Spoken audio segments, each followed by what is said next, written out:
In most cases, a 10% reduction in audience would be bad enough. A 20% would be questionable. A 30% you would probably say maybe we should rewrite what's going on. A 40% you would say cancelled. And a 50% you might say you'll never work again in this industry. But this is not a show. This is not a film. This is the Oscars, baby.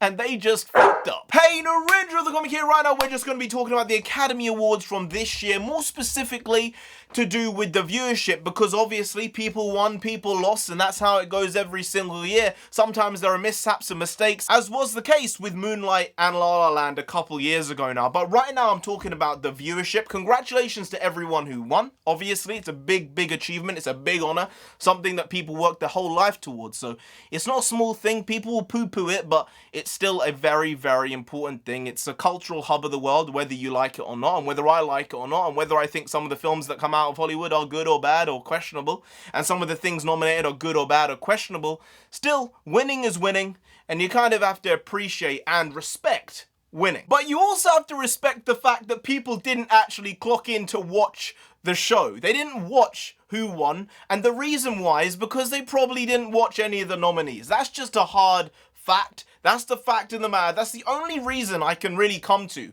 as to why the viewership was as god-awful as it was. Because from last year, it was down, I think about 60% it says. Last year was 23 million.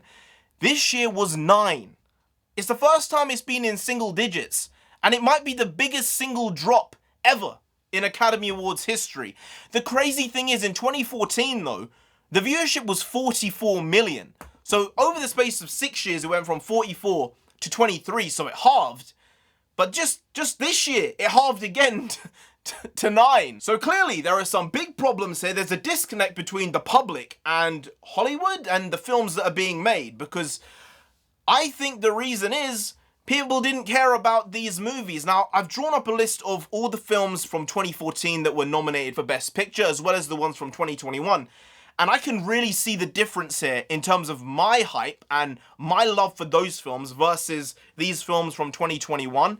And it is stark. It is very different looking at these two lists. So in 2014, we had 12 Years a Slave, which won, American Hustle, Captain Phillips, Dallas Buyers Club, Gravity, Her, Nebraska, Philomena, and Wolf of Wall Street. All of those films I have seen. I believe I probably watched all of those films within a year or two of them coming out, and they were all really, really good films. You can have different opinions about saying this could have been better, that could have been better, but I think overall most people would agree Dallas Buyers Club is a great film, even though it didn't win. Wolf of Wall Street, Nebraska, Philomena, Her, Gravity, Captain Phillips, American Hustle, and 12 Years a Slave. When you compare that to the 2021 list, I'm sorry, it's not really comparable in terms of hype, in terms of what people know about these movies and who cares about them. I've watched a few of them, but I've not even watched all of these films. And I'm someone who's in this business, essentially. I'm in this industry. And when that's the case, that's not good. I've been around people who say, I want to be an actor, I want to be on screen, I want to write, I want to do this. Well, do you watch a lot of film? And the answer sometimes is no, and it really does worry me as to what they're doing with their life when they say no to that question. Why you want to be an actor if you don't watch films, or you don't watch TV, or you don't write yourself, or you don't read? It's a bit confusing there.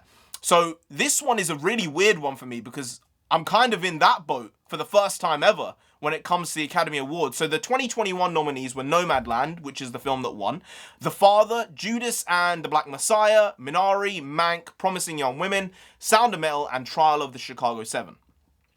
I have seen one of those films, and that is Trial of the Chicago 7.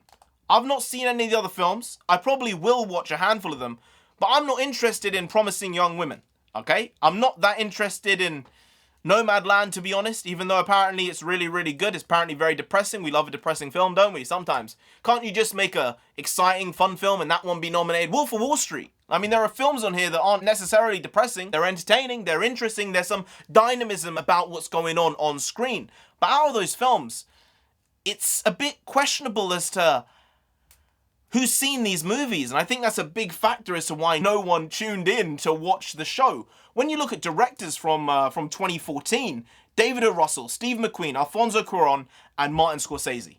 You know all of those names. You know every single one of those names. You don't even have to watch film to know every single one of those names. But in 2021, Chloe Zhao, the person who won, Thomas Vinderberg, David Fincher, Lee Isaac Chung, and Emerald Fennell. I'm not sure. That speaks to it. That's not me being disrespectful. That's me being honest. I don't know. David Fincher is the only person on there I know. He's the only person on there I like because I know them. That's not to say just because I don't know them doesn't mean I won't like the stuff. That's not for me to say that just because someone is famous it's good, because definitely that's not the case. But when it comes to these things, you have to kind of gauge it and say what's popular with the people as well as being good. It's not just based on what's great, because if no one sees it, then how great is it? It's an odd conundrum, it really is. Even when you look at the actors from 2014, the best actors, Matthew McConaughey, Christian Bale, Bruce Stern, Leonardo DiCaprio, Chiwetel Ejiofor, all 5 of them great actors obviously. 4 of them are household names. Chiwetel Ejiofor is someone who's still building his career and very well known among the acting community, but around the regular person, they probably don't know who he is. When you look at the 2021 nominees, you got Riz Ahmed, Anthony Hopkins, Chadwick Boseman, Gary Oldman, Steven Yeun. Most people do not know who Riz Ahmed is or Steven Yeun. Now, I think both of them are great actors, just like every single person on that list from this year are great actors.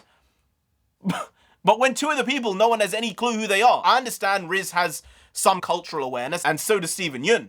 But Anthony Hopkins, Chadwick Boseman, Gary Oldman, they're kind of on a different level in terms of their cultural significance, and these guys can obviously get there because they're all great actors, but I think that has a big factor as to why people didn't tune in. And when you look at best actresses, the same thing applies. I mean, this year, Frances McDormand won again. She's a GOAT. I know she's a GOAT. People who watch films and watch these types of projects, indie projects, know she's one of the best ever. That's just a fact. You can't get around that. She really, really is. But no one knows her name. And she won it. She's won an Oscar, I think, 3 times now. That's nutty. That's insane. That's crazy. But people don't know her face. People don't know her name. I see her and I'm like, is that Frances McDormand? Is that her? Is that her? I don't know. Maybe it is. Maybe it's not. The other people on the list, Viola Davis, Audra Day, Vanessa Kirby, and Carey Mulligan. I know who all of those people are.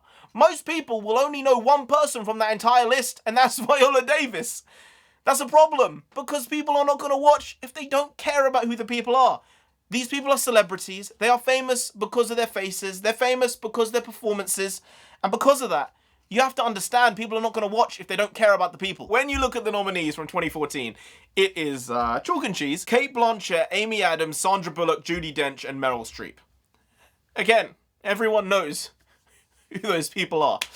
Maybe we just live in a different world to 2014. Maybe we do. I think we do. It's not the same in almost any way, but it's similar in a lot of ways. Maybe there's some other reason you guys think of that might be the reason to why this has happened. And if you do, then comment it down below. Maybe they're just out of touch. Maybe people don't want to watch these types of films that might depress you all the time. They want to watch something that's dynamic and interesting and not gonna, put you to sleep crying all the time. Maybe that could be the reason. Sometimes you need a film like that. Sometimes you do. But not all the time. Definitely not all the time. Anyway, guys, if you did enjoy this video, please do like, share, comment, and subscribe to the channel down there. If you didn't, what you doing, boys? You don't know what you're doing because you haven't subscribed. So do subscribe. That would be very, very tasty. Now, I've been NarendraTheComic. You've been Grant. We'll see you next time. That's tomorrow. If you don't know, make a video every single day. Been doing it every day for over 1,000 days now. We ain't stopping till we get to 10,000 subscribers. So do subscribe. Pop back again tomorrow for some more quality shitty content, because we're hashtag never not here. Just how it goes. Also bring the Bagwas. Bagwas means nonsense in Punjabi, and we also bring that. Bring a lot, bring a little, do a lot, do a little, but we do indeed bring the quality shitty content on a daily basis. So see you tomorrow. More of the same, slightly different, but essentially the very same. Once more. See you then. Skadoosh.